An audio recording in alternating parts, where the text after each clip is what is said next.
So, good morning, everybody, and welcome again to the academic training series. Welcome again, Andrzej. So today is the last session for the privacy. As always, just remind you that you can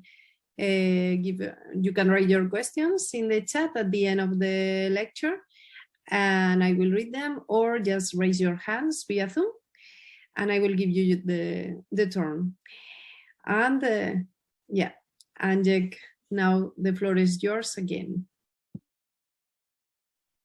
Thank you very much, Maria, again for the introduction. For those of you who haven't met me, my name is Andrzej Nowak, and I am, like you, a privacy enthusiast, and I've been sharing for the past 2 days some thoughts around privacy. So basically, questions of how we got here in terms of privacy, where is here? So what does it mean for us to live in a modern world that perhaps doesn't respect our privacy as much as we would like it to? And at this point, we are going to look a little bit into what might happen in the future. So basically, we will be looking at possible future developments. And, you know, originally I was thinking that maybe this should be a good way to look quite a bit into the future. So, you know, maybe 30 to 50 years into the future. But it turns out that there's so many things happening almost right now that it's you know, it's truly a challenge to first foresee what's going to happen, and secondly to create any kind of you know, reasonable prediction and conclusion from that, right? We definitely see some very strong trends that are strong enough to kind of question the even near future, which is going to come in the next 10 years. So we're going to look into that with the thought in mind that obviously digital life isn't going away anywhere. So it's only going to increase, it's going to amplify.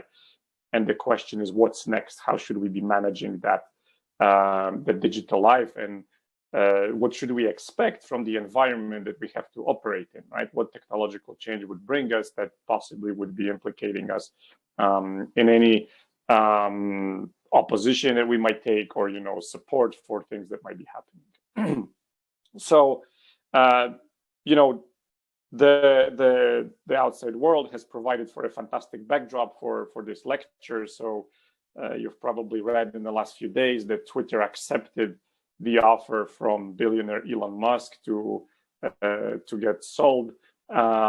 And, you know, it just fell into our lap like that. This is already, you know, like a very strange scenario where a person with enormous power that, you know, might or might not recognize the responsibility that comes with it, is buying a private communications platform. So, you know, with an enormous amount of content, enormous amount of subscribers, fidelity, you know, the rituals that are associated with tweeting, all of that, you know, suddenly changes hands. And this is very interesting because it illustrates the situation in which we are in, where there's basically a very strong force that suddenly comes into play, and that force is something that is going to then determine our future, or possibly how we are working with that.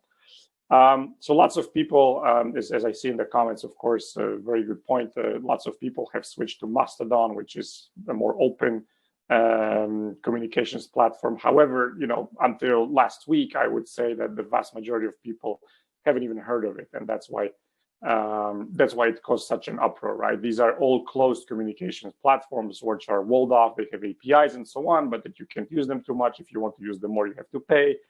And then there are decisions taken by boards or fora which you don't necessarily see, and they're only kind of accountable to their customers, right? So it's a tricky position to be in, I would say. So, you know, we spoke of these strong forces. Force majeure is exactly that. It's a superior or irresistible force, and technology is coming with that force. You know, ironically, for this future lecture, we've started with an argument from the past, but it's really good, right? This stuff is going to live in the future. And force majeure is something that I think generates massive technological upheaval. So this could be related to, for example, competition between states. It could be war. It could be something like a pandemic, for example, the coronavirus pandemic and its consequences, right? So a force majeure can both provide a cover for certain things that normally wouldn't necessarily be accepted, and or a distraction, right? And for example, if we take the example of the coronavirus pandemic, we will see that most countries, or the citizens of most countries, agreed pretty quickly to things that in, let's say standard time, quote unquote, they would never have agreed to. So for example, different kinds of tracking, the development, breakneck speed development of various apps used to share information about, possibly being in contact with persons infected with the coronavirus or contagious, and so on and so on. So, force majeure is something that exists outside of, let's say, our person typically, and then it implicates us in whatever we would be doing. So for many governments or companies, it is also an easy excuse or an answer to almost everything, right? If you ask about budgets or other things, you will suddenly get an answer. Oh yeah, that was coronavirus spending. So clearly this is something that is used a lot, but also influences technology a lot. Other examples of force majeure could, for example, include discussions around protecting the children, right? So very often in the 90s and the 2000s, there was this argument against encryption because there could be criminals creating networks online, and they will encrypt everything, and then they will try to attack our children.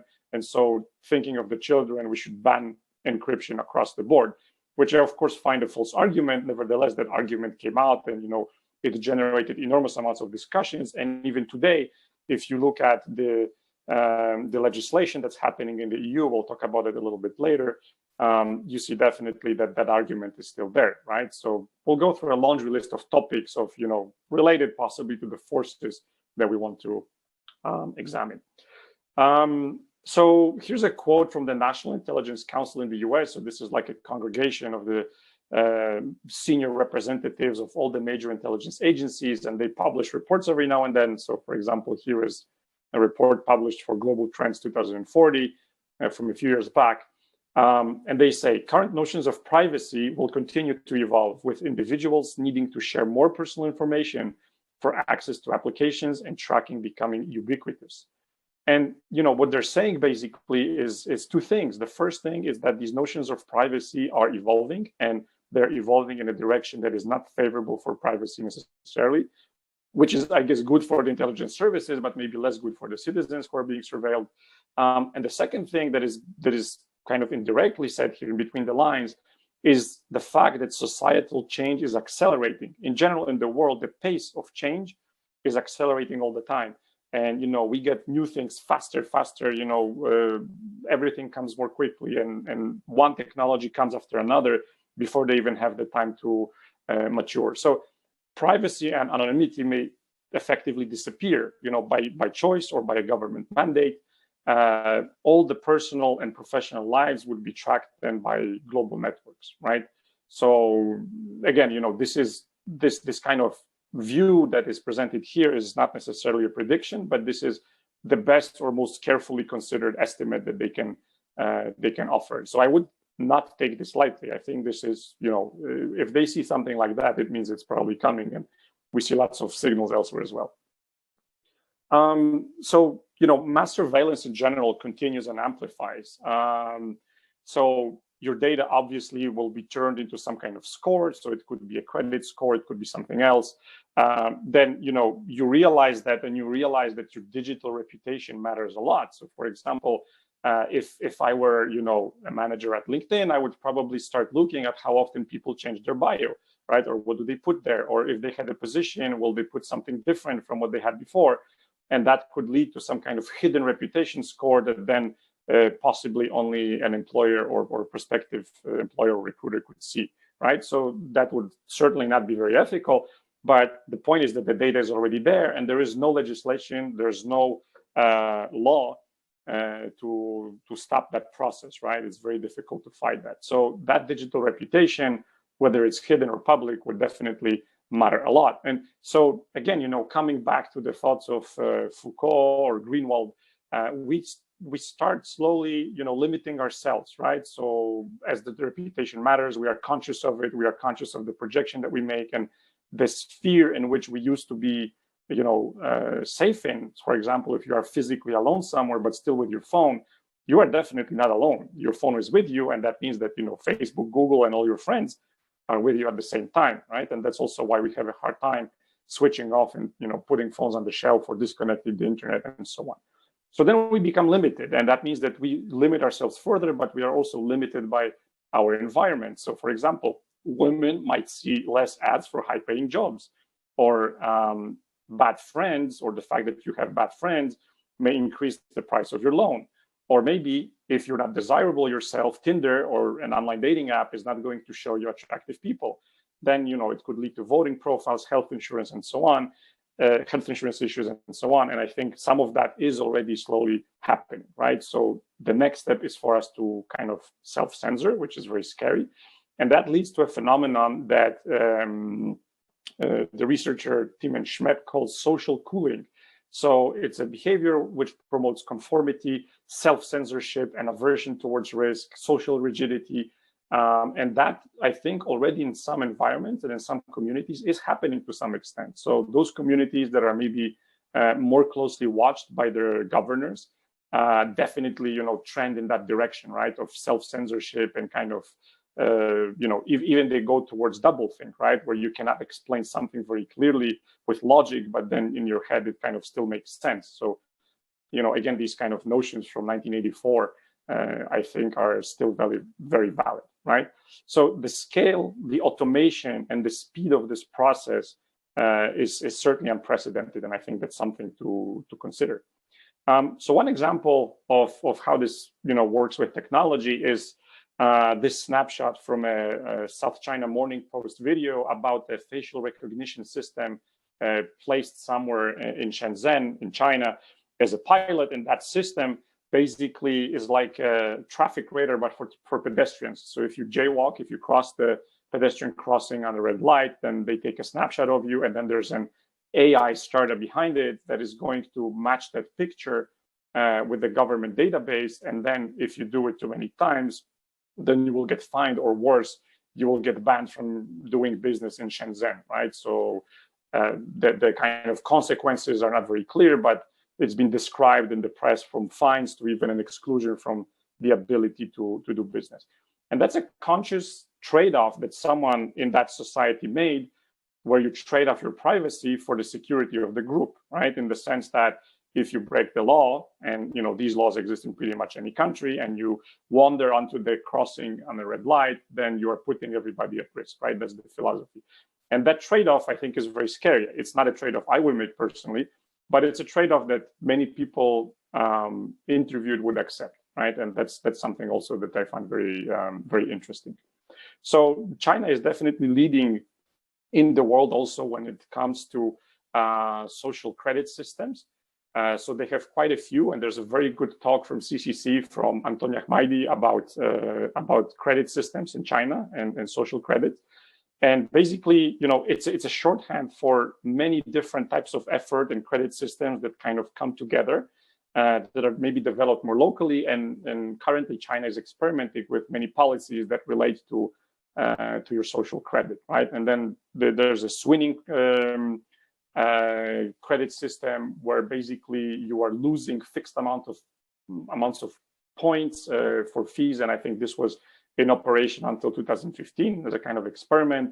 Then there was the Rongcheng system, which was the most covered one, I think, in Western media and developed, which was central. And basically, there was one score, which was gathered from many sources. And then there was a procedure for appeals that didn't necessarily work. And then those several subsystems that were connected to that had separate scorekeepers for each of those systems. And it was not very clear what kind of data would be shared and where.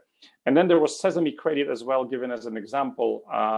So it used AI to determine the scores.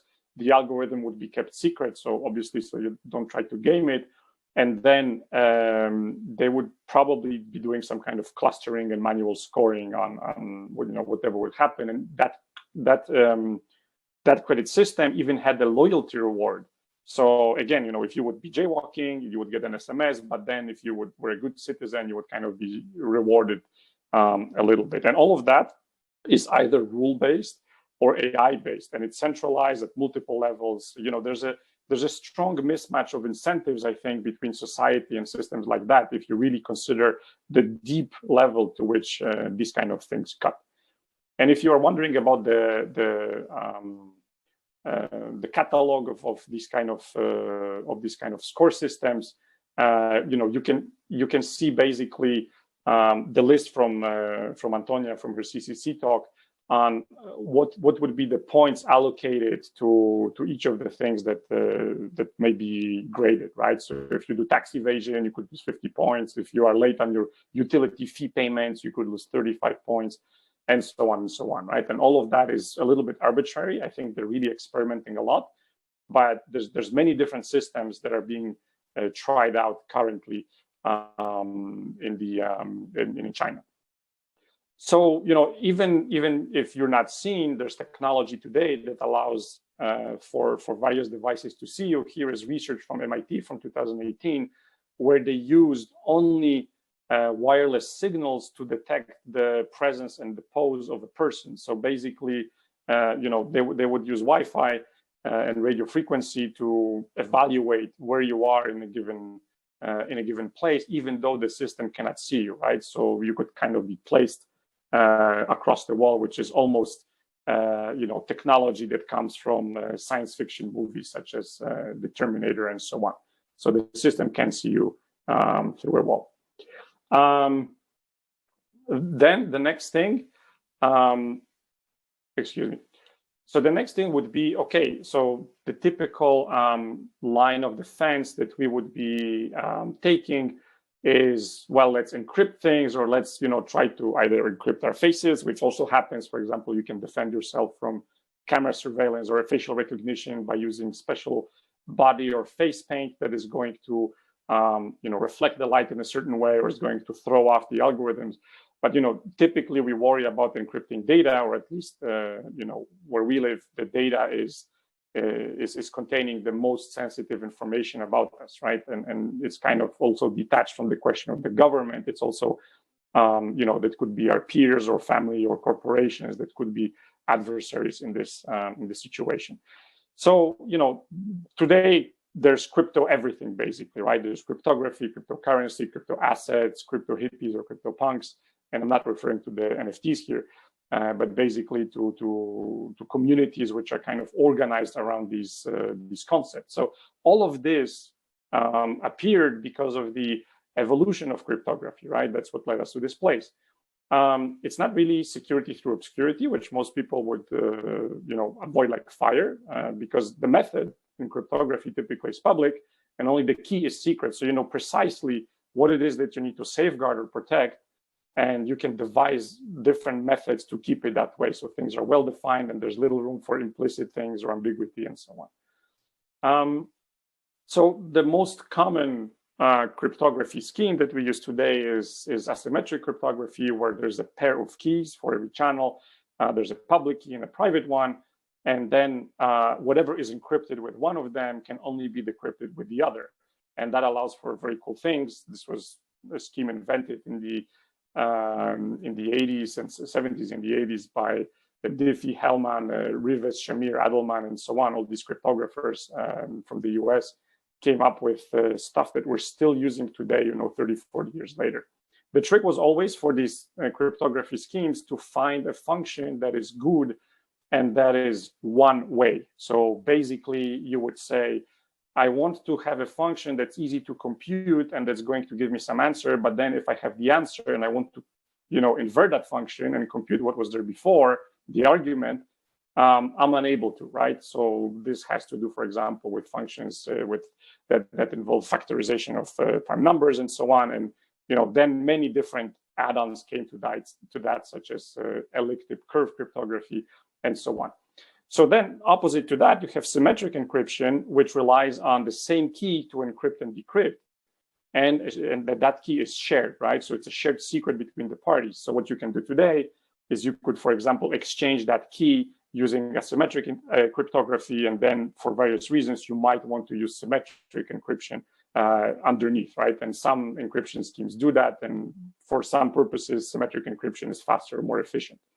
And then the question is, is your data encrypted at rest? So if you send it to Microsoft or to Apple, who has the keys, and is it encrypted there? Is it encrypted in flight? So typically, yes, today most channels that are on the web run through some kind of secure channel. But the question is always, who has the key? Do you even have the key to that, or do you know where to find it? And managing that key is quite a bit of a challenge. And that's also something that Levy was pointing out in his talk. That's one of the big things that are issues today. So, definitely the future contains a lot of end-to-end encryption, which means that your channel is basically safe in between the source of the data and the destination of the data. Hopefully it's also encrypted at rest so that, weakest link doesn't suddenly appear there. But then there could be metadata associated with that encryption. So for instance, the communicators Signal and WhatsApp used more or less the same protocol to encrypt the data in transit and to protect your chat. But WhatsApp, obviously, Facebook uses WhatsApp to gather metadata about your conversations, and that's what they annotate with, your existence on the web, and then that's what they sell further to advertisers, and that's why it's valuable. And Signal doesn't do that, for instance, right? So the metadata associated is also very important. And then another thing that is coming up, I think, pretty soon is a popularization or kind of democratization of wallets and agents. So basically, these are entities that typically today would live in the digital sphere, but also there are physical ones that are going to help you manage your identity, your digital life, your keys, and so on. And there's a lot of regulation coming up that would touch on standard wallets, for example, what kind of operations they should support, what kind of entities or items they can hold, in which way should this be exposed and to whom, and so on.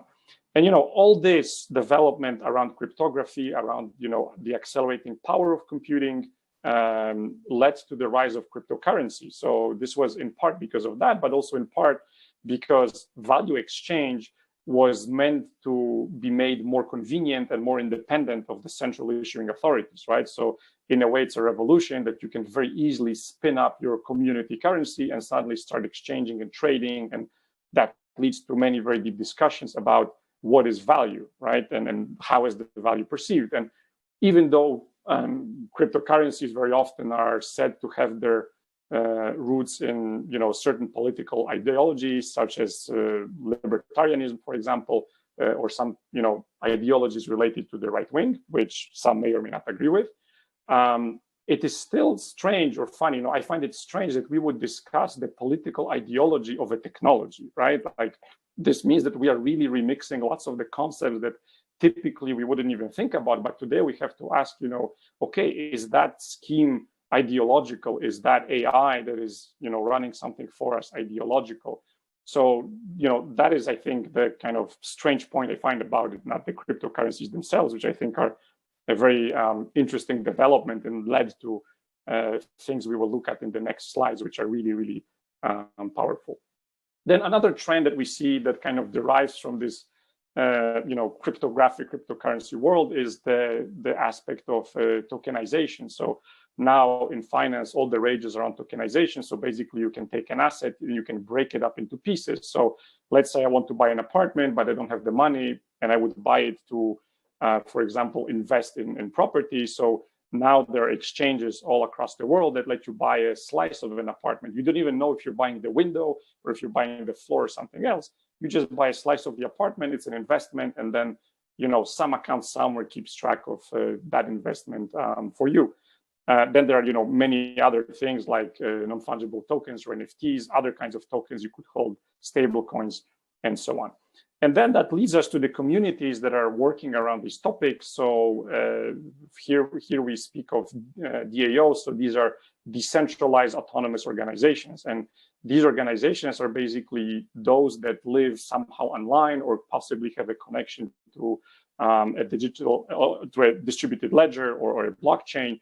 And for example, the decisions or spending or accounting of that organization would be registered there, transparent to all. and easily accessible, right? So it generates a completely different view on how organizations potentially could be working. It removes some of the hierarchy. It introduces maybe democracy, maybe some other way of interaction. But there are many communities that run around these things, and in some cases, you could even go online to websites such as Aragon or go to DAOstack or OpenZeppelin, and you could spin up your own decentralized autonomous organization very quickly. And the maturity is still low, but the concept and the idea is there, right? You can basically go online and create an organization which has kind of the typical elements of an organization that you would need, or the plumbing that was necessary for that. And it's all online and it's all secured, right, with the top technology that is available today. So in addition to that, I wanted to speak about two related topics. One is something that is called privacy-preserving computation. I don't find it to be the best name, but basically the term refers to the ability to compute on encrypted data. And this is a massive topic of research. These days, you can find lots of students from very good technical schools and lots of very talented people from be it Google or IBM or other places who are working on these topics.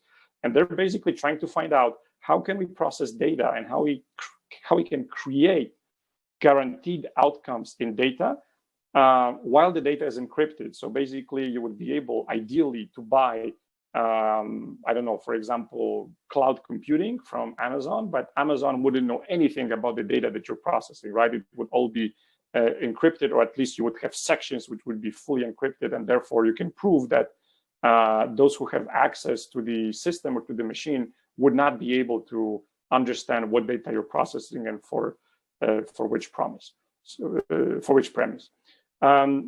Another thing that is interesting here is the concept of zero trust. So it's a concept that emerges from computer security. It's a scheme in which we assume that an interaction always begins in an untrusted state, and it tries to remove all the implicit trust models that we have. It tells us to verify things explicitly, to assume that things were breached, and so on. It's very interesting because this is, I think, a model that's definitely trending towards what will happen in the future. But looking at cloud providers today, or looking at even computing companies today, you get the feeling that they talk the talk, but they don't necessarily walk the walk. And that's something that I think definitely should be examined in the future, because if these companies want to be successful, I think they will embrace it, and they will understand very quickly that the less data they hold and the more they can prove that everything is independent of their system, right? They just provide a service, the better it is for them, and they will have a better time selling things to customers and so on. So I think that's something that we will see coming in and out a lot in the next few years as well. So then there's the question of value exchange. So we've touched on cryptocurrencies, or the fact that cryptography has led us to the development of cryptocurrencies. Basically, the hardware and thinking suddenly appeared there. The way that we exchange value, I think, is extremely important for our privacy as well. And if you buy something with a credit card today, you're going to probably go to a store. You will just tap something. The reader is going to read the chip from your card, and that's it, right? The user experience is fantastic. Or you open your Google Wallet and you just tap your phone on the terminal, same thing. It's very convenient. The thing is that there's a lot of private infrastructure behind that, and you don't have much access into this infrastructure. You don't have much to say about what's traveling through that infrastructure, and generally this is completely opaque, right? And then if you think about how many or what proportion of the transactions that we do every day happen in an anonymous way or happen in a privacy-preserving way, you will see that there are very, very few. Even if you use a cryptocurrency, those transactions are recorded on the blockchain. And the FBI and the CIA and many other organizations have units which are specialized in tracing where the cryptocurrency was being spent, who held it. All the addresses are obviously recorded. So if you de-anonymize a certain part of the information that is available on the blockchain, then you are able to also identify the person and possibly the purpose of the transaction, right? So that's something that is I think a little bit tricky today. So there are three main pillars, I think, that could be interesting to consider here. First are the payment networks. So I suspect that over time they will become more and more token and payload agnostic. So if you look, for example, at what MasterCard and Visa are doing, they are slowly preparing for opening up their networks to more and more types of assets that could travel on them. So the value of MasterCard or Visa in the future would be not necessarily the fact that you have a credit card and that you get credit and you can spend money that you don't have or that you can possibly pay easily, but the value will be in the fact that you can transmit information reliably from one place to another, that the settlement is very quick and you don't have to wait for a long time, and so on and so on. So I think a lot of that is going to happen, and we can see that also in let's say corporate networks for value exchange, or those that are really very specialized or professionalized, like SWIFT and others that would enable banks or central banks to talk to each other. The second thing that I think really stands out in terms of value exchange is the rise of privately built currencies. So today we call them cryptocurrencies, but they could be something very different in the future. You've probably all followed the evolution of the idea of Libra and Diem at Facebook. So the idea was to first create a kind of private currency of Facebook, which would probably then be available in every Facebook app. Then that idea was, very quickly shut down by regulators in various countries because they realized how much of a threat this could be to life and basically economy, right? The central bank would lose the grip on economy, on interest rates, and so on if suddenly there is a parallel or shadow economy emerging. So the states really oppose that very hard, and they won that round. So then they came back, Facebook came back and they said, well, you know what, in fact, we don't want to build a currency that will be, a Facebook coin or whatever. But in reality, we're going to make a basket of existing fiat currencies, and we're just going to, put a few things in there, and we're going to allow people to exchange that. So how does that sound? And then the government said, again, no way, right? We're not going to allow it because, again, the economy of the country could completely slip away if they have, if a private company has this kind of access. So this is not to say that technically, there were issues with it, because that's maybe a separate topic, but this is to say that this became a purely political battle, right? A battle about who is able to define how much money is worth, who is able to regulate that flow, and are we able to create a parallel economy that is on a very large scale and worldwide, possibly circumventing many international laws, in disregard of what different countries are trying to achieve with their monetary policy. So the regulators really didn't like that. And I think that, the more we get these private currencies in our wallets, the more important it will be to understand how much they are actually worth. So for example, if I would have Ethereum and I would want to pay Maria in Bitcoin, then I would have to perform some kind of exchange or triangulation, and then maybe Maria only accepts Bitcoin, right? So I have to perform that exchange on my end, and so on. That's just for 2 coins. But then imagine, how many cryptocurrencies there are today. There's probably tens of thousands. So already that generates a big pressure on being able to correctly evaluate certain things, and tiny differences can have a massive impact in terms of profit or loss for individuals. And then finally, that leads us to the question of digital cash, which I find very interesting because, when the governments across the world saw what Facebook was doing, and Facebook basically saw a technology, and they said, you know what, the technology allows us to do it, so we're going to do it just because we can, and we'll see what happens. Governments are not that quick typically, like a private company is. So they saw that example, they got very scared, and they started working much harder than before on the idea of digital cash. So digital cash would be issued by a central bank, and that would be an official means of payment, right? It would have the characteristics of physical cash, but it would be all done. It could all be exchanged electronically if needed, and possibly offline, and so on and so on. So the work is very advanced, I would say. The European Central Bank had a consultation on the digital euro in 2021, and surprise, surprise, privacy was considered by the public to be the most important feature of a digital euro, both by citizens and by professionals who participated in that consultation. So naturally, those who participate or respond to this kind of call may be a little bit biased.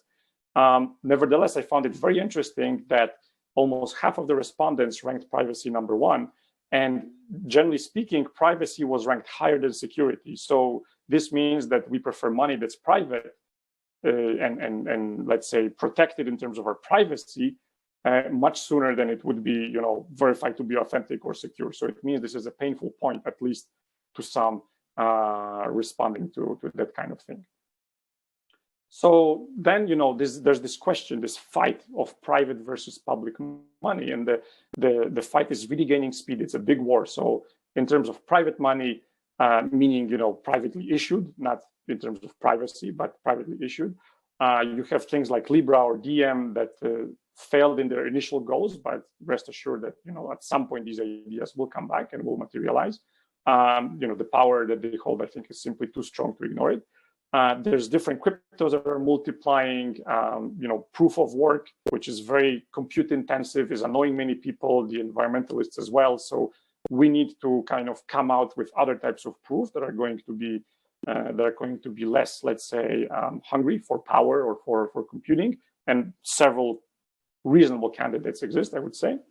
And then, the other thing is that crypto is generally volatile, right? It's a toxic environment to be in. If you've ever read forums related to cryptocurrency, you very quickly realize that you might be talking to an amazing expert or a top expert in the same forum, or to a complete noob who's, speaking the same language and pretends to know but doesn't, right? So the area is very noisy and volatile. And the same goes for the value of crypto assets. And then, if you take kind of the corporate side of it, private money as it is, instantiated in terms of cards, account balances, and so on, very often comes with relatively limited accountability, and the data preservation and the data protection practices that we see, or rather the lack of them, that we see from, for example, the web, are also slowly being applied to our financial transactions, which historically were guarded very, very preciously. And that's also where some countries like Switzerland have built their reputation, right, on keeping things secret. So there's little accountability, and I think oversight is a little bit struggling. The rails for exchanging that value are private. So this is these are the challenges that kind of objectively have to be faced, and I think many of the companies know it, and then there are many solutions to that. And then if we look on the right side, so basically public value exchange, so we're talking of things like cash or official government money, and that is typically controlled by governments. So that may be a good thing or a bad thing, depends which country you live in, or depends perhaps if you're a fan of the government or not. Then there is a lot of control around that money. So typically it is connected to the economical tissue of the country. So it's going to be very heavily regulated. And, typically public money, spending of it, managing it, and so on is regarded as inefficient, right? Or at least there's inefficiencies. Private companies always point out that they can do things more quickly with better technology and so on, and that the governments respond, well, but we are working for the public good, and you are working just for money, right? So there's this fight going on, and I think it's interesting to observe what will come out of this, because it will define the next decade of two of value exchange, and it will be very, very important. And the question for you will be, who do you really trust, right? Do you prefer to trust the private side of things? Do you prefer to trust the public side of things? Or maybe you prefer to trust just yourself and your friends, so you trust neither, and then you're going to, spin up your decentralized autonomous organization, and then possibly you will create your own currency and so on. So the question is, where is the trust and who is trusting whom? It's a very funny thing, that question. So if you think that, this kind of question around public digital currency, or as it is called, central bank digital currency, is a young effort, then you will be probably surprised to see that there's 90 countries that already are in some way involved with central bank digital currency. So the effort is much more advanced than one might think. And then there are many different ways that this currency could be expressed. It could exist on a digital ledger. It could exist as in a central accounting system. It could be a token. It could be account-based. It could be backed by a central authority, or yet something different. It could be retail, so for regular people like us, or it could be in a wholesale format, which would be then for example, central banks to exchange it, or for large financial institutions such as stock exchanges or tier one banks to send to each other, and so on. So there's a lot of work happening around that, and I think it's interesting to follow that, because I think the governments really got spooked by what Libra and Facebook were doing. So spending money inevitably leads us to identity, because if you spend a lot of money in any country, you are going to be asked, well, who are you? Who is your counterparty? Do we know our customer has, all the counterterrorism financing laws and have all the anti-money laundering laws been applied, and so on and so on? And that means that identity is a key component of that. But from the previous lectures, we also know that identity is a major topic when it comes to privacy. So I think it's useful to speak of the future of identity. So in some ways, we are really backwards as a species, because up to 1 billion people in the world are estimated to have no identity. And these estimates regularly are produced by the World Economic Forum or the World Bank. And this means that a person is unable to open a bank account, they're unable to get loans, they're unable to vote, they cannot travel too far because they don't have any permission, and so on and so on. They would be typically called, let's say, the unbanked, right? So the financial sector looks at this from the, let's say, banking perspective. And I think that 1 billion persons without an identity is staggering. This is still a massive issue. And on top of that, another 3 billion is proven to be unable to use their identity efficiently in a digital context. So this means that basically half of the world's population is somewhat excluded from the digital conversation that happens online around identity and things that we can do with it or not. So, there's a huge amount of the population, for example, that have no bank accounts but still have smartphones, and 2/3 of those people would be typically located somewhere in Southeast Asia or Africa, right? So there are regions which definitely need attention, and I think it's good that the UN and also other organizations are working on providing identity, and we should do that with privacy preservation in mind as much as we can. So there is technology to help with that. This is the good news. Again, we're kind of circling back to cryptography. Remember how we discussed both yesterday and the day before, and the 2 previous lectures, the ability or the possibility for us to have multiple identities depending on who we are talking to, and possibly revealing or proving things about us without actually, revealing the fact itself, but just revealing that we are fulfilling a certain condition. So, these are the problems that we typically have with physical credentials. So we need to reveal everything. The copy of our credential can be stolen. So if a hotel makes a copy of your ID, then that copy can be stolen, or worse, if it's scanned, it could be hacked, and so on. And I'm sure that you've had your data stolen from somewhere already. Who knows where it is, right? I couldn't possibly know. It's not easy to check the authenticity of an ID card, and so on and so on.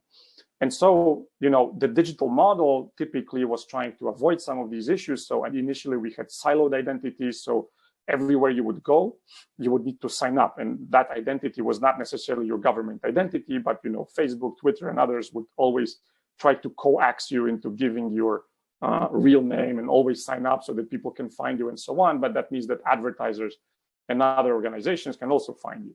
So you would have to create a login basically for every website you would go to. Then the next step was, well, you could actually store this in one place, and then you have federated identity, which allows you to log in to another website, for example, using your Facebook or Google login. So Google stores that data. They have to, pay for the storage and pay for maintaining that data and keeping it safe and so on.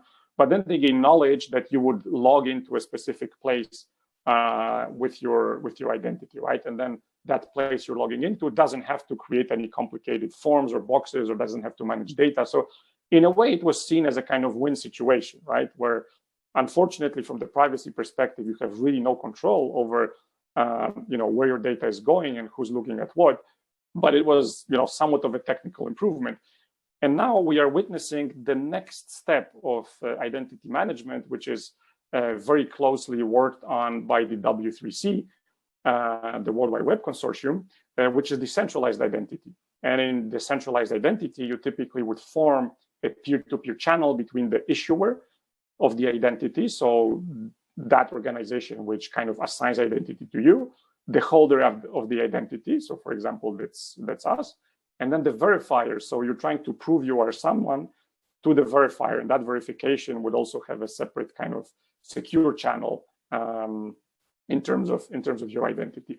So in this system, which is also called self-sovereign identity, not even the provider of the system knows what's being exchanged. So personal data isn't stored on any server. It is stored in your wallet, and typically you keep your wallet with you. And it is not possible to know what is in that ID unless you start revealing those facts, right? And there are several different ways to reveal that. And then the benefit is that it's difficult for a hacker or attacker to attack a central point. They would have to attack your wallet specifically. So then there are three main pillars of decentralized identity. It's verifiable credentials. The second is the protocol to exchange decentralized identifiers. And then the third is possibly some backend, which could be a DLT or it's a distributed ledger technology, some kind of blockchain or something like that, for example. So first, what are verifiable credentials? Well, these represent statements that are made by an issuer in a tamper-evident and privacy-respecting manner. So basically, you would generate proofs as a response to a challenge. So someone asks you, are you a person who's over 18? And usually in the real world, you would just pull up your ID and say, look at that.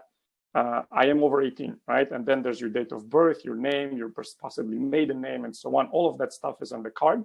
And that person has access to that information. And in the digital world, if you vacuum all of that, of course, that creates risks. So with verifiable credentials, you are able to first selectively disclose what you need to provide, so what needs to be proved. And secondly, there's a format called zero knowledge proofs, and that allows you to prove an attribute from a credential without actually disclosing the value. So this is a mathematical way of saying I am over 18 without actually saying when I was born, right? What is my actual date of birth? So that's a very powerful mechanism. Of course, you can see holes in that because if you ask somebody several times about their age, then you could figure it out and so on. Nevertheless, it's an important step towards ensuring that we minimize the amount of data being shared. So self-sovereign identity and verifiable credentials are in active development today. I think you've also had related talks, for example, about Solid from Tim Berners-Lee at CERN. So probably you can look those up if you're interested. So this is just a kind of little note to you that this stuff is coming. It's very interesting. And I think it has a good chance of being something that's privacy preserving. And at the same time, it solves many problems for citizens, companies, and governments through that pairwise exchange of identity and certification. And again, that's done with the help of cryptography. So then, moving on maybe to slightly more, let's say, fantasist or crazy things. We have the rise of AI, and for example, you've probably read a lot about predictive policing, which already since the 2000s was active in the US, in Los Angeles or in Chicago. There are predictive crime programs, which would resemble almost what you would see in movies, such as, for example, The Minority Report, but obviously with less glitz, less sophistication, and much smaller screens. So there you would calculate typically a kind of score of an offender to reoffend, for example, or you would predict to which area of the city you should send police cars because you suppose that there might be crime committed because of some kind of conditions. And this was in LA, this was done in New York, where they had predictive algorithms for several crime categories.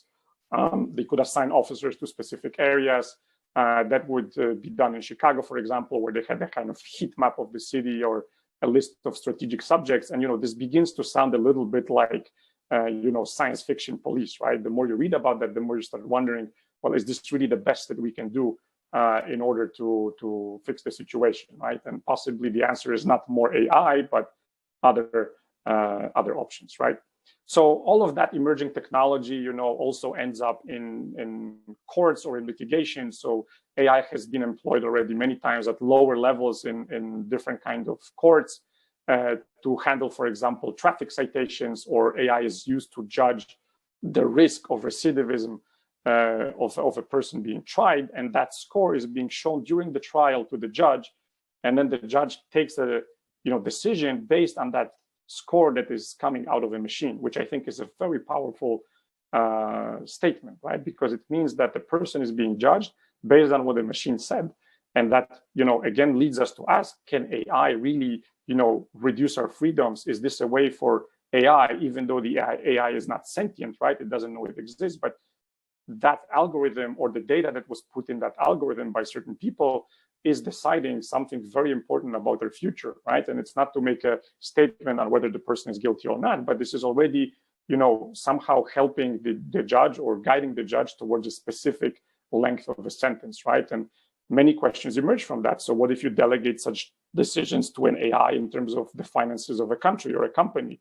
Or what if a surgeon asks an AI, is this a good idea, right? For example, the AI would pull in your genetics and say, well, you shouldn't cut there because there's a risk of this and that, right? And what if it makes a mistake? Maybe it's actually better than the surgeon, I don't know. But it definitely raises questions that are related to our confidence in machines and to privacy as a whole. And I think that's interesting. So one glaring example of AI being there, quietly and influencing things in the real world is the case of Clearview AI, which is a company that basically vacuumed 20 billion images of persons or faces for law enforcement use. And these faces were scraped from public sources. So this was not authorized, and the companies where these faces were scraped from objected, but they lost. And so, for example, if you have pictures on Twitter, on Facebook, Instagram, wherever, Clearview AI would pull in all those pictures and try to assign them to a real identity that the law enforcement later can actually look at and then can take action based on that. And this has also been used for military purposes and military context, which again makes it very scary. It's not the kind of typical AI robot or drone that's flying around and shooting everything, but it's definitely scary because it means that you are being watched everywhere, even when you don't know. And the company that does this is saying that actually the constitution of the country that they are based in allows them to do that. And this is public information, which is the First Amendment of the US Constitution. So they see everything is fine, and they actually now want to branch out from police work only and also verify identity using facial recognition. So there's tons of problems related to that and biometry, but I don't think we have much time to get into that today. So the future use of this kind of technology is unclear, but again, this is the near future. This is stuff that's already happening or is going to happen in the next 2 years. This is not the very distant future we would see in a movie. Data can also be used for good purposes. So, we've spoken about, let's say, stealing our data and then misusing it, but potentially big data could be used to fight big disease. This is a very popular topic nowadays in medical sciences, but the questions remain, and they are very strongly rooted in ethics. So basically, does a public good override personal privacy concerns? Do we have an obligation to share? Could there be an obligation to share? Maybe we would be just softened up a little bit, and then we would have to share. And then what happens to the protection of the data? You remember from the talks that we had, the previous 2 talks that we had, that you need a postgraduate degree in order to be able to understand the average privacy policy of a website. So what if we now write a legalese text that relates to your medical data that is going to be, poured over by experienced lawyers who obviously get good money because they are good, right? The lawyers are not, charging for nothing. They are trying to make things impenetrable. And so we are kind of faced with such an adversary, right? Because we might not want to share this data, or the government might want to introduce a political twist on things, which then would kind of deviate from the original technology that was meant for that. So I think there's many interesting questions around this, and of course, all of this has to do with our genetics or the evolution of genomics and genetic sciences. For example, here there's a picture from a Harvard Medical School article about how you could be identified just from the fact that one of your relatives or cousins has given their DNA to a company that analyzes it.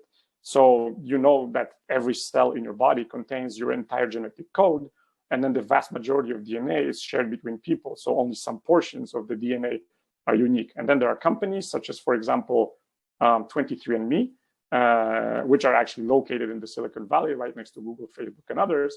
And they've started looking at genetic diseases and analyzing samples that people would send through the mail in order to tell them about the possibility of genetic diseases that they might have.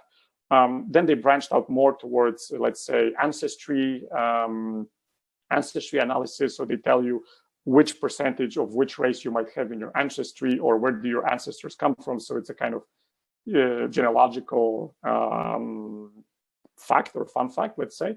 But to me, the most powerful thing is that for $100 or $200, you can get your genome analyzed, right? And you get a huge list of things that you might have not known about you or your relatives, right? And this data, of course, on some conditions can be sold to other companies, which may do good things, such as, for example, research on, Parkinson's disease or cancer, or it could be sold somewhere else.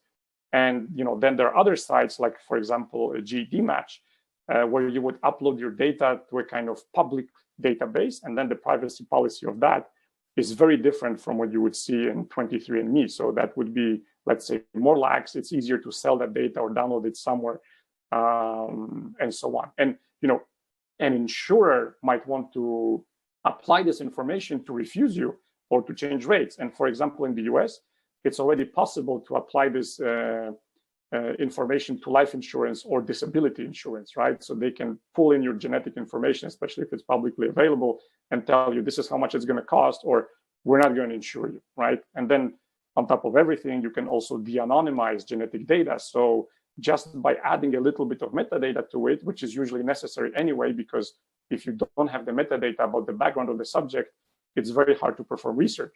So that metadata is there, and using that, you can de-anonymize the genetic data. And in the US, there was a study which showed that completely anonymous subjects that had some metadata with them, like the date of birth or where they came from, was allowing to determine their last name, right? So it's very scary, because just from the genetics and a few little insignificant, you would think, pieces of information, it's possible to find out who you are, and so on.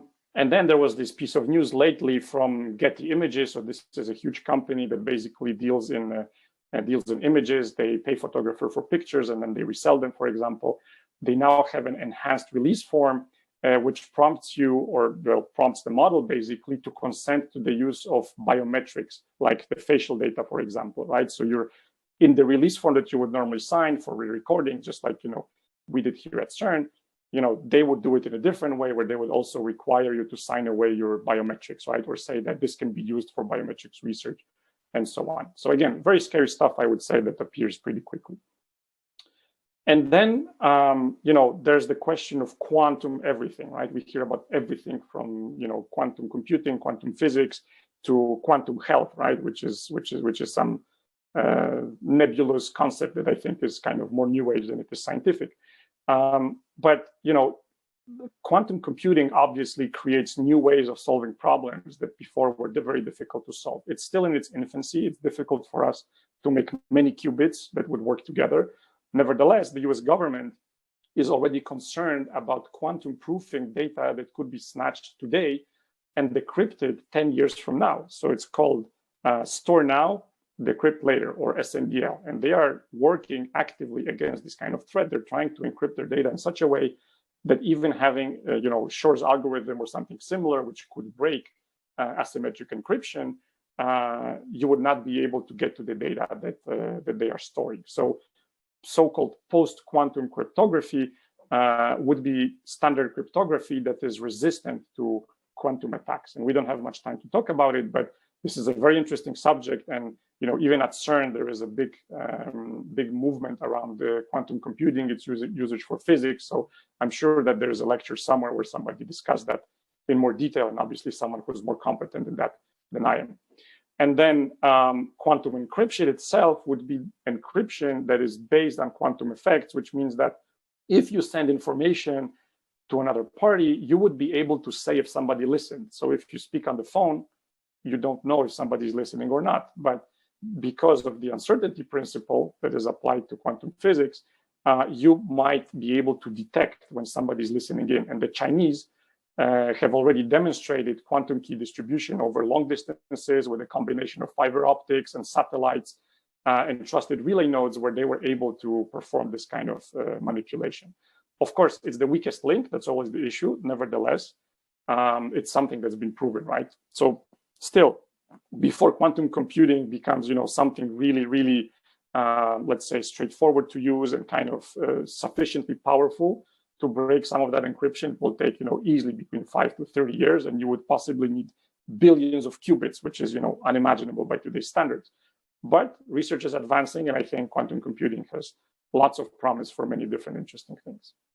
So to finish off, and we are slowly running out of time, for which I apologize, but to finish off, I wanted to show you a few scenarios, or basically just discuss a few scenarios of what might happen.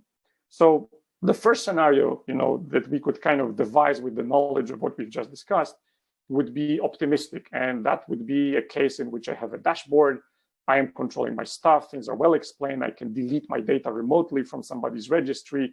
I have a personal privacy butler or servant who is looking after my well-being, the respect of my privacy. So that agent is performing actions on my behalf to protect my privacy and maximize it.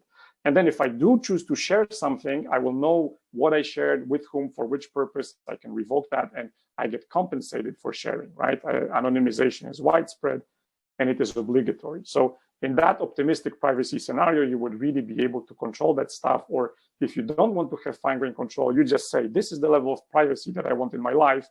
And then the agent, that software program, for example, takes care of that for you. This would be pretty cool. But I think we're not heading towards that. Another scenario could be more of the same. So there we are looking at the semi-optimistic scenarios. So regulation possibly cleans up the space a little bit, such as that regulation that appeared in the EU. Then transgressions, of course, continue. So there's companies or individuals who are avoiding that regulation.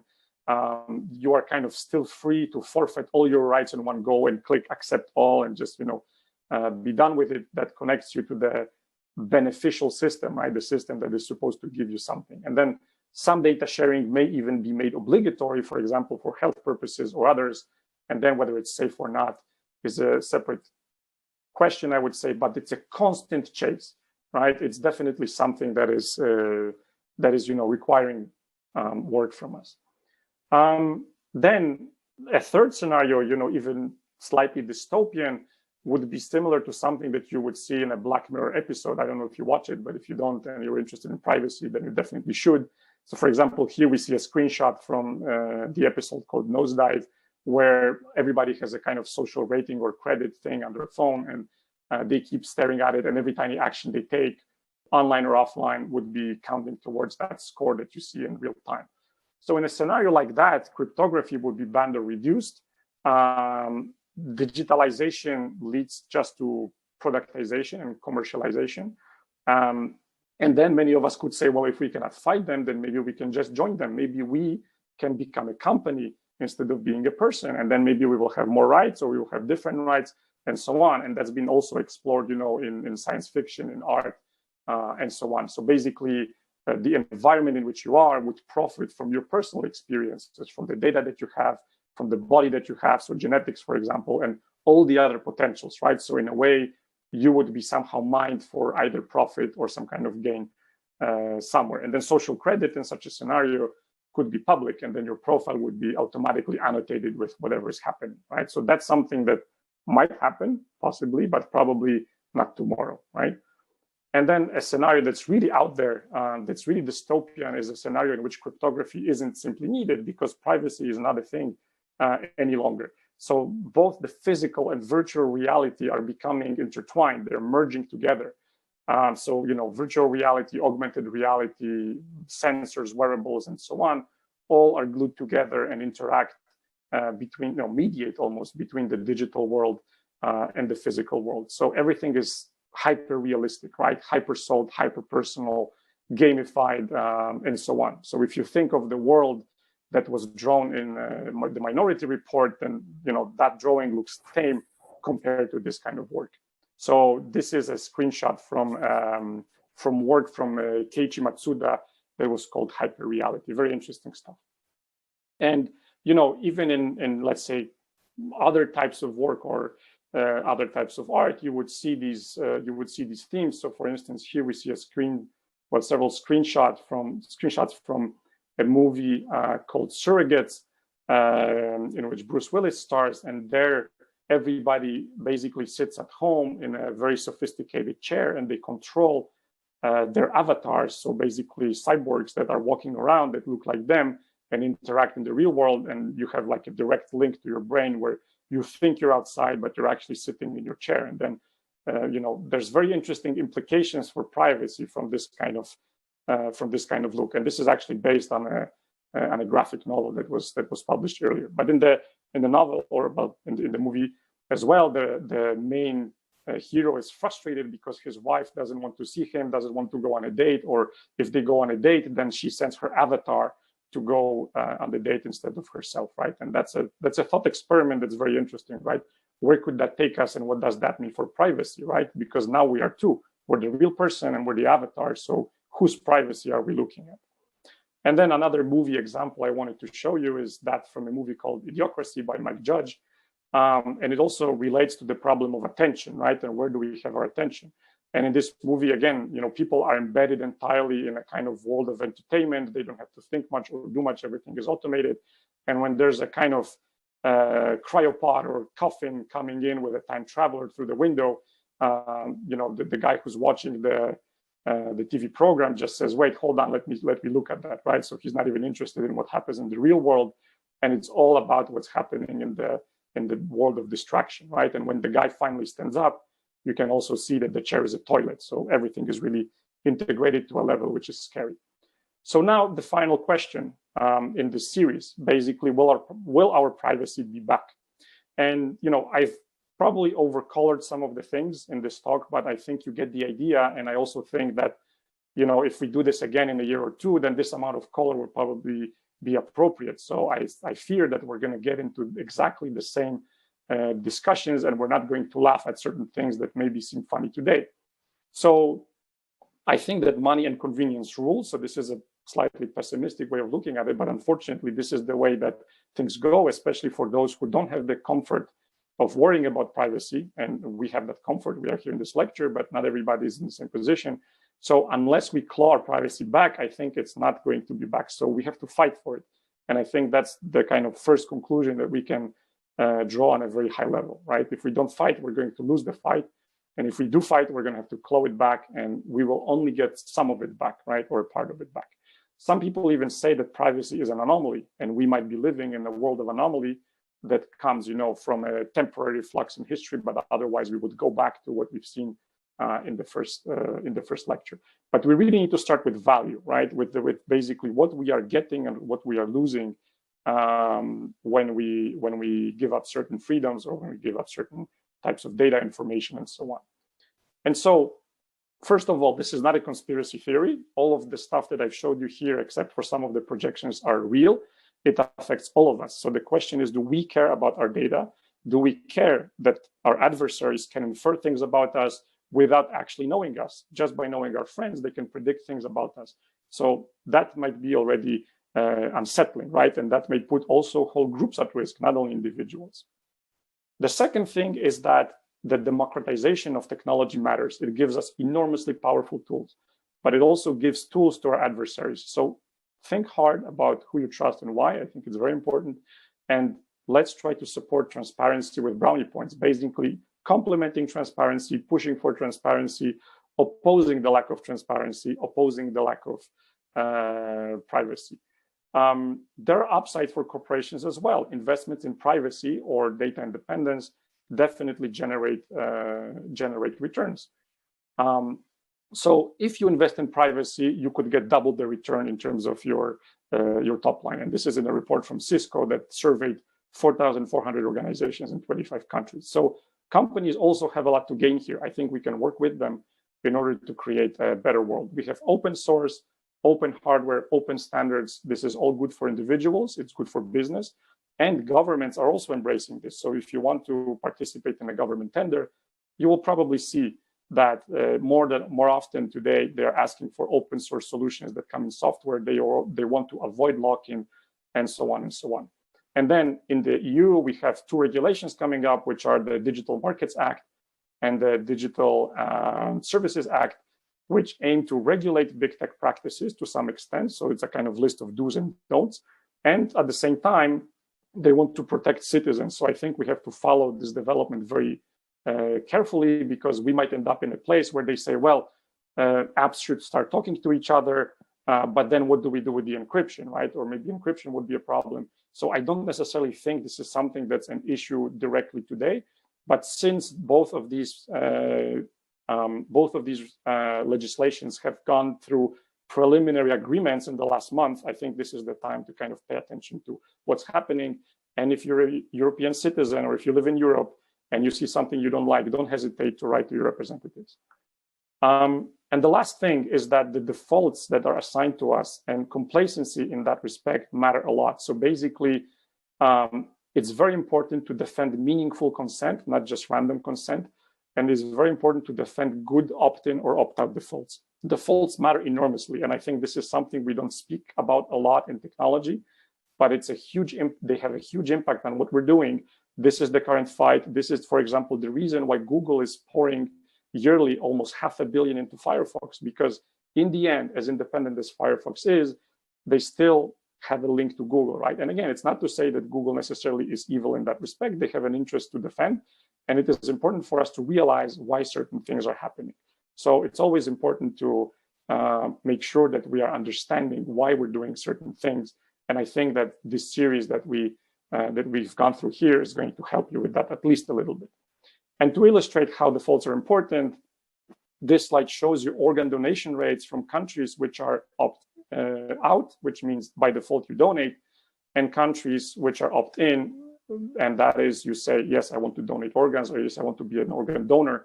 And it's a great example because you see that the maximum opt-in rate is 27%, but then very few people opt out of donating organs in other countries. So even for something that's critical, a matter of life and death, defaults matter enormously. So if you want to read more about that, here is a list of books that you will also have on the slides that will come with that will come on the Indico page. These books, I think, are classics. There are many other interesting texts, but Data and Goliath from Bruce Schneier is excellent. Then Cathy O'Neill wrote Weapons of Mass Destruction, which are also a very good source. Then there's the book we've mentioned several times, Surveillance Capitalism by Shoshana Zuboff.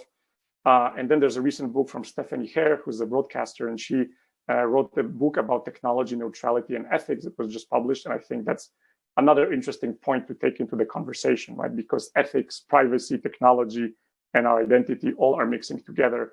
And that's an interesting guide on how to think about certain things, and also a guide on how governments think about them, right? And then for inspiration, you might want to read, sci-fi from Neil Stevenson to many other interesting authors. And then last thing, I think a very good source of information for technically minded audiences such as yourselves are HackerCons. So you learn a lot about how things work from the inside, and you get extremely good insight from that. So you can leave the TED Talks for the masses perhaps and look at HackerCons, which are really interesting. So I'm going to leave you with this quote from Edward Snowden, where he said that your rights matter because you never know when you're going to need them. And so it's not okay.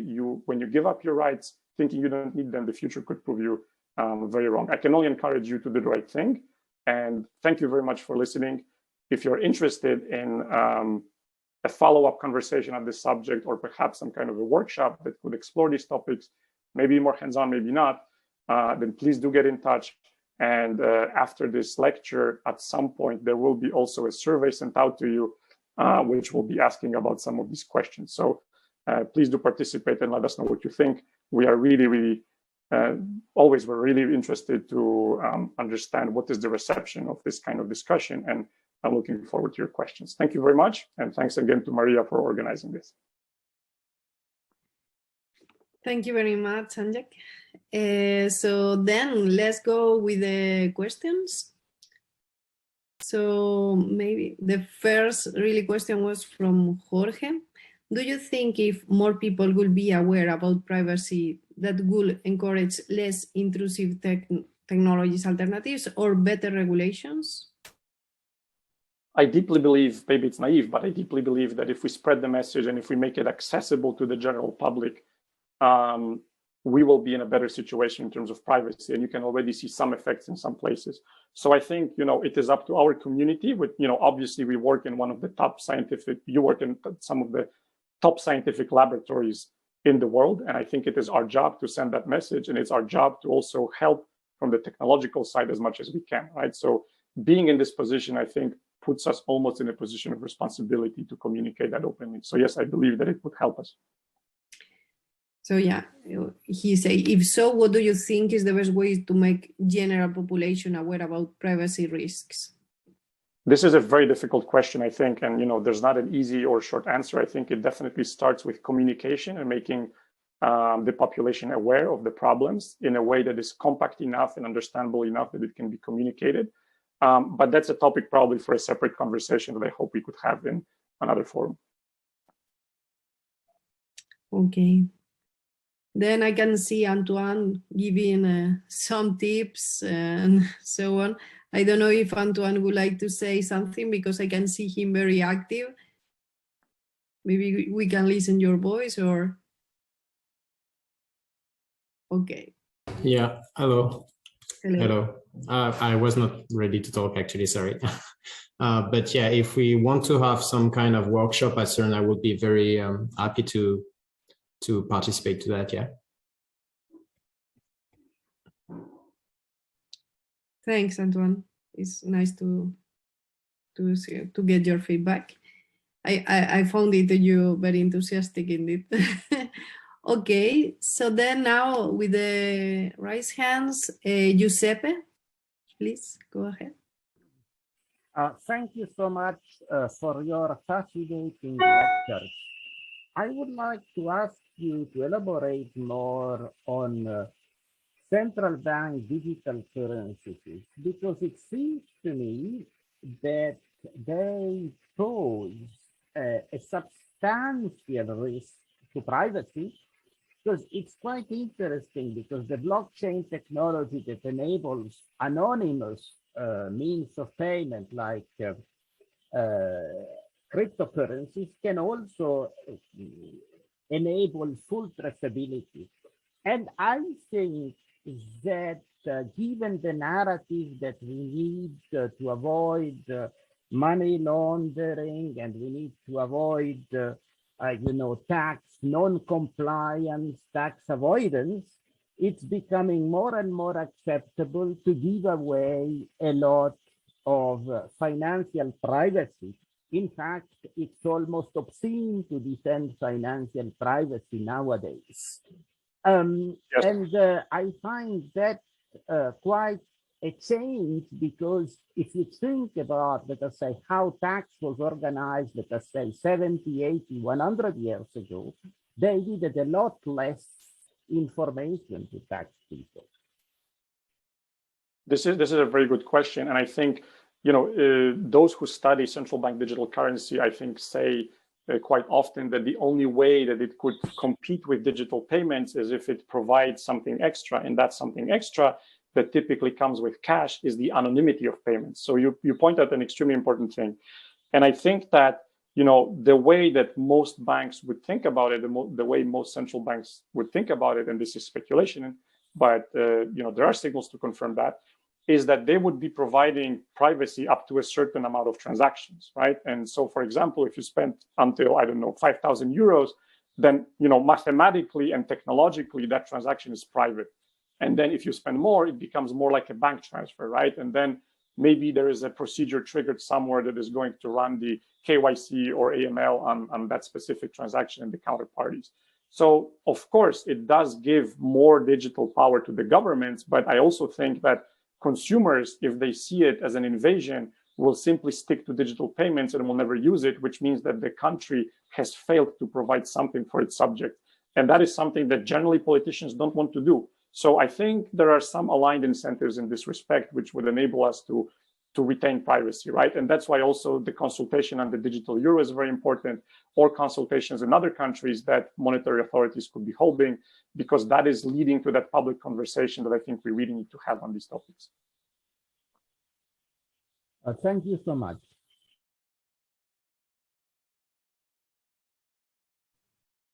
Okay, thank you. Maybe Caio would like to ask something. Hi there. Andrzej, excellent talk. I would also be very interested in seeing more or participating in other events related to that. My question is, I've been watching with interest, curiosity, and enthusiasm since the early 2000s with the development of Freenet, and then later many other platforms. I've been watching this evolution of these attempts at creating totally decentralized, privacy oriented, anonymous usage, distributed networks, overlay networks, etc., services. But the last few years have made me think a bit hard. Well, try to think a bit harder about this issue of this thing that I thought all these years I thought was really important, right? It goes with a lot of stuff that you said about of course, the value of privacy and anonymity. So, but yeah, this last few years with the proliferation of fake news and misinformation, disinformation in social media, in communication platforms, it's made me worry that it's made me doubt my assumption, my conviction that these platforms are overall good for society, that some bad will come with it because it's inevitable, it's a tool, but that yeah, like maybe it's doing more harm than good. So I wanted to know what your thoughts are on that. I hope I made myself clear. I think, unfortunately, that you answered, you at least gave my answer in your speech, which is that it is a tool, right? Technology is a tool. It drives us towards certain things, and that tool isn't always neutral, right? So even though I find it, crazy or freaky that we can discuss the political alignment of a tool or, of an algorithm and so on, I do think, it exists somehow. It is transported there through the, fingers of the persons writing the code, the designers who have put things in that form, perhaps the product managers who were involved in putting out the service and so on. And so this is why at the beginning we said incentives are extremely important, right? We have to come down to that and see what is the incentive of certain people to do something, right? Is this an adversary? Is it not an adversary? Can we make these incentives align? And if we can do that, I think technology can be an extremely powerful tool. If the incentives are misaligned, we're in a war, right? We're in a fight, and that doesn't lead us to a good place. So, if it's decentralization or if it's encryption or, other privacy related topics, all of that can be used for different purposes. It's also true that a terrorist can use encryption to hide, right? And society somehow should fight it, but it should be proportional about how it is fighting it. It should not be absolutist, right? Not everything is black and white. And I think that's what we need to retain: incentives and the fact that things are not black and white. Okay, thank you. Thank you very much, Andrzej and Caio. So, okay, I don't see more questions in the chat. So maybe we can conclude this academic series. Just let you know that we will send an email with when all the recordings are in place, and probably a survey. So in order to get your feedback, even for this workshop, the possibility of create a workshop. Andrzej, if you want to say your last words, was magnificent as always. Have you here is always a success. So thank you very much. The floor is yours. The last words is yours. Well, all I can say, I think, the key messages of the talks have already been said, and I'm very happy to continue the conversation as needed further. I think, we are responsible for sending that message. So the more of us and the more educated we are, the better. I would like to thank the audience for active participation, for listening to this, for coming in force. We had 180 people on the first day, which is really a good result, I think, for academic training. So congratulations to you, Maria, as well, for drumming it up, getting it together. And I think that we'll definitely remain in touch.